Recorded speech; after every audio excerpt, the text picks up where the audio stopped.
precisamente lo que me decías, ¿cómo se dio el primer contacto con Lucasfilm? ¿Cómo se dio ese acercamiento? Fue muy divertido porque un día cualquiera llegamos a la oficina y de repente vemos ahí en el correo un mail que estaba copiado el Pato y yo de Lucasfilms que querían tener una reunión para conocernos. Entonces nosotros eh, nunca habíamos hablado con ellos, nunca les habíamos mandado un reel, nada, entonces fue bien inesperado y al tiro nos preguntamos qué querrán, como, por qué nos querrán conocer, como, cuál será la idea. Y esto fue harto tiempo antes de partir con el proyecto, entonces no nos contaron nada de bichos, era solo como un contacto inicial para conocernos. Y claro, nosotros quedamos con la duda por harto tiempo de qué quieren, como, y claro, en un momento nos hacen como firmar un NDA y nos cuentan sobre, querían invitarnos a una licitación, que fue en el fondo un proceso donde ellos seleccionaron estudios alrededor del mundo para hacer un pitch y nos invitaron a participar de ese proceso de pitch de ideas para la segunda temporada de Star Wars Visions. Y cuando nos cuentan esa noticia nosotros nos fuimos de espalda. O sea, yo soy fan de Star Wars desde, yo creo que como gran parte de la población. Mucha gente en el mundo crecimos viendo Star Wars. Yo nací en los 80, entonces crecí con los Ewoks y fue claro como un sueño hecho realidad que te inviten a participar en presentar una idea. Y justamente esta idea, la característica que tenía que tener era que representara como tu lugar de origen, en nuestro caso de Latinoamérica, Chile, y que contara una historia que nos reflejara a nosotros, que nos sintiéramos nosotros identificados. Entonces fue realmente como un sueño, porque es tomar como un universo que uno quiere mucho, que hay mucha nostalgia también involucrada, y poder desde ahí contar historias que son importantes para uno. Entonces, de la misma manera que con Historia de un Oso nosotros decidimos vamos a hablar sobre el exilio en Chile, con In the Stars dijimos hablemos sobre la colonización en Chile y sobre lo que ocurrió en la Patagonia a principios del 1900, que es una historia brutal de colonización reciente y que en el fondo fue el punto de partida para nosotros hacer un paralelo con lo que es el imperio, y que obviamente ahí hay mucho de lo que George Lucas puso de partida como si tú miráis Star Wars, si bien obviamente es fantasía y hay mucho ficción, ciencia ficción, hay mucho ahí de una visión política detrás, de quién es el imperio, ¿cierto? Quiénes son los que vienen a poner el pie encima de las otras personas, encima de estos grupos. Y eso fue entonces también lo que de alguna manera sentimos que era un mensaje que nosotros teníamos mucho que contar desde Chile y Latinoamérica. Es curioso porque cuando piensas en Star Wars obviamente te vienen a la cabeza los Jedi, los sables y demás, y sin embargo tú decides contar la historia de un pueblo oprimido. ¿Siempre supieron que tenía que ser una historia así? Desde un principio nosotros dijimos, nos miramos a nosotros mismos y dijimos, bueno, estamos en Chile, somos probablemente uno de los estudios que está más al sur del mundo, y queremos contar una historia justamente de eso, de personas que están en el final del continente, en el final del mundo, y por eso también es que contamos la historia inspirada en los pueblos de la Patagonia. Y de alguna manera para nosotros eso va definiendo qué tipo de historia estamos contando. Entonces, claro, si ahora nosotros llamamos esta historia del universo de Star Wars y empezamos a pensar, bueno, en Star Wars los Jedi, que son una parte fundamental, tenemos que tener sables láser porque los Jedi, pero ahí empezamos a pensar, bueno, los Jedi viven y aprenden más bien en el centro de la galaxia, en lo que es como Coruscant, ¿cierto? Como un lugar mucho más, yo soy bien nerd de Star Wars. Y entonces, de alguna manera, a pesar de que uno ama a los Jedi como fan, yo decía, esta historia quizás los personajes pueden tener la fuerza, porque la fuerza es algo que permea como el universo de Star Wars, pero estos personajes no son Jedi, porque no conocen esta cultura, esta civilización como más avanzada, entre comillas, y no se han enfrentado a eso. Entonces, justamente se trata de ese choque cuando llega el Imperio y tienen como llega a este pueblo donde nunca han tenido otro contacto. Entonces, de alguna manera para nosotros tener que dejar ir los sables láser fue algo que hicimos como con el dolor del alma, pero sabiendo que era lo más honesto en relación a la historia que queríamos contar. y además los reemplazan por elementos muy orgánicos, ¿no? Porque siente todo muy natural, incluso la música, también elementos muy prehispánicos, no sé cómo fue entrando todo esto. Siempre fue como parte desde que partimos y dijimos contemos esta historia sobre específicamente inspirándonos en tanto los pueblos Selknam como Kawéskar, que tienen que la historia real de ellos es una historia brutal. O sea, a principios de 1900 ellos fueron colonizados por personas que ya tenían, no sé, estábamos en la revolución industrial, o sea, había un nivel de civilización, no estamos hablando del año 1500, donde uno podría esperar que a lo mejor las personas eran más incivilizadas.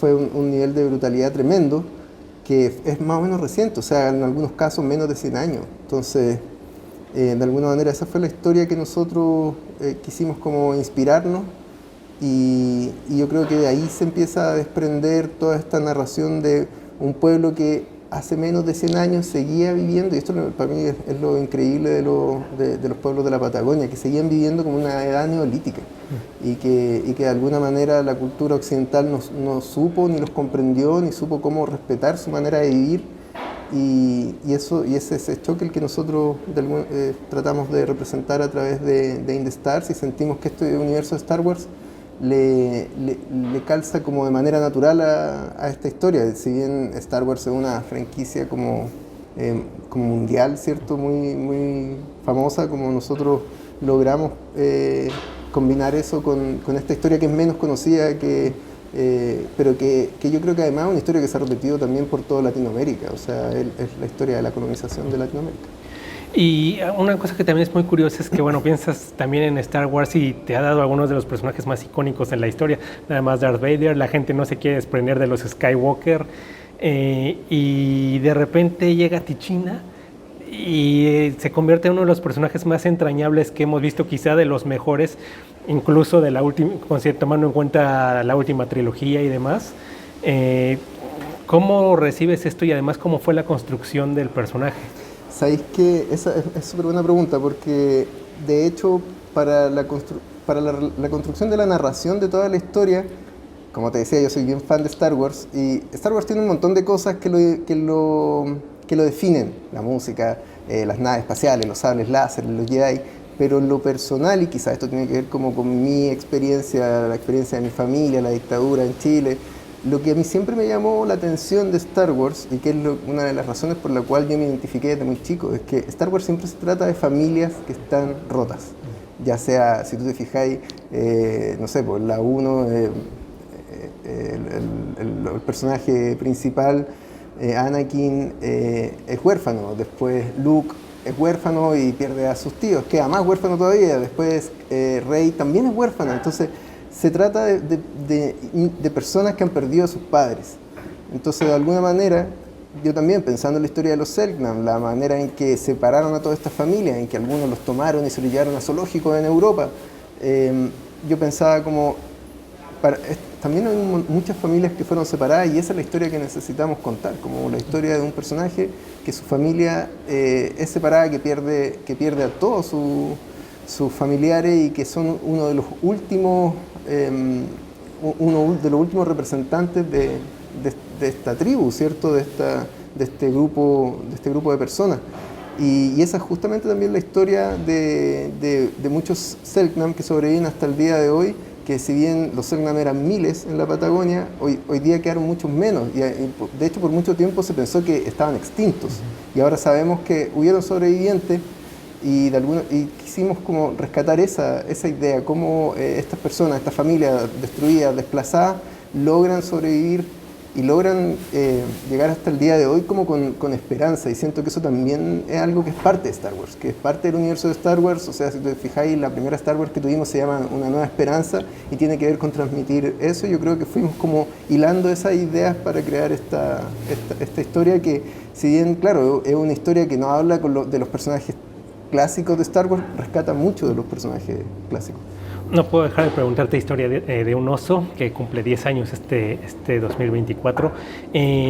¿Cómo vives ya 10 años de distancia este legado y todo lo que marcó para ti como artista, para la animación chilena y para toda la animación iberoamericana, al ser el primer Oscar para la región?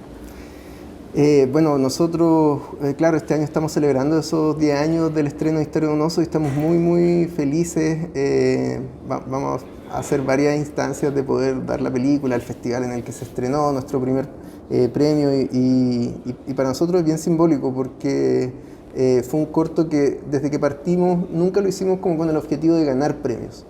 Y de repente, claro, nos fueron llegando premios hasta llegar al Oscar.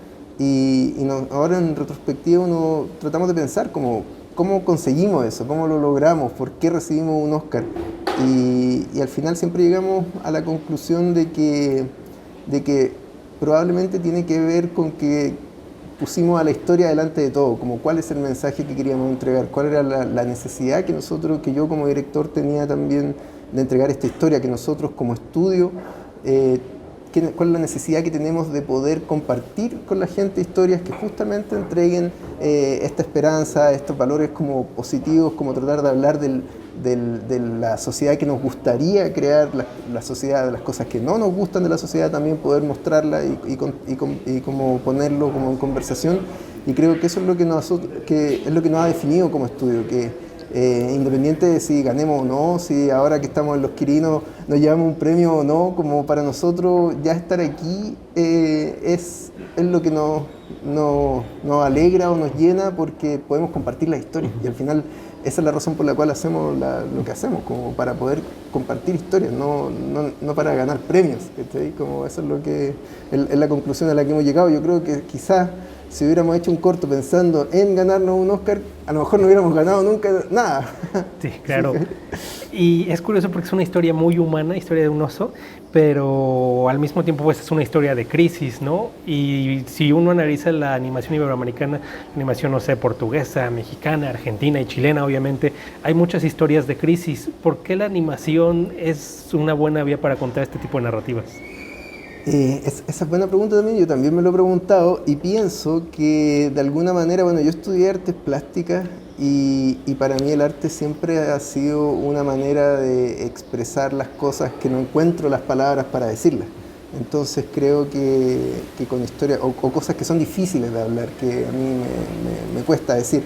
Entonces creo que de alguna manera la animación te permite eso, es como una vía de escape de un montón de ideas y sensaciones y emociones que tú tenés ganas de gritarla al mundo. Mostrarla a través de la animación es algo que a mí me hace como que me llena mucho, que me da mucha y que me da esa energía también para poder decir ¿sabéis qué? Este proyecto que apenas tenemos plata para hacerlo, estamos sufriendo por hacerlo en vez de dejar... Historia de un oso, demoramos 4 años en completarlo, un corto de 10 minutos.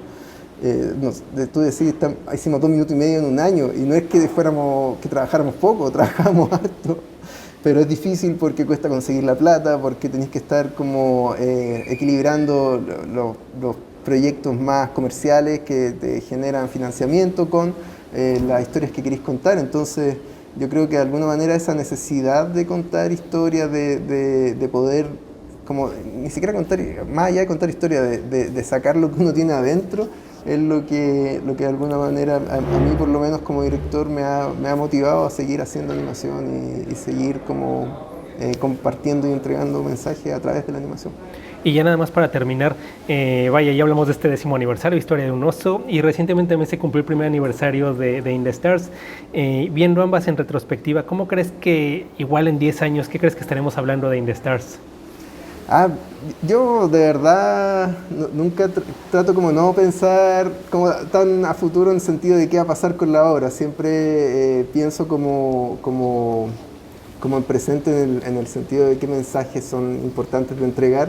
Y solo espero que, como te decía, más allá de los premios, la gente como pueda ver In the Stars, quizás reconocer que ahí hay una historia latinoamericana que se repitió y que a lo mejor no se repitió solo en Latinoamérica, es parte como finalmente de una historia universal de colonización y poder darnos cuenta que son como errores que cometemos los seres humanos que ojalá nos diéramos cuenta cuándo los estamos cometiendo para no volver a cometerlos. Creo que eso es algo que para mí era clave tanto en Historia de un oso como el mensaje a entregar, como cuáles son los errores que cometimos en Chile durante la dictadura y cómo démonos cuenta para no volver a cometerlos.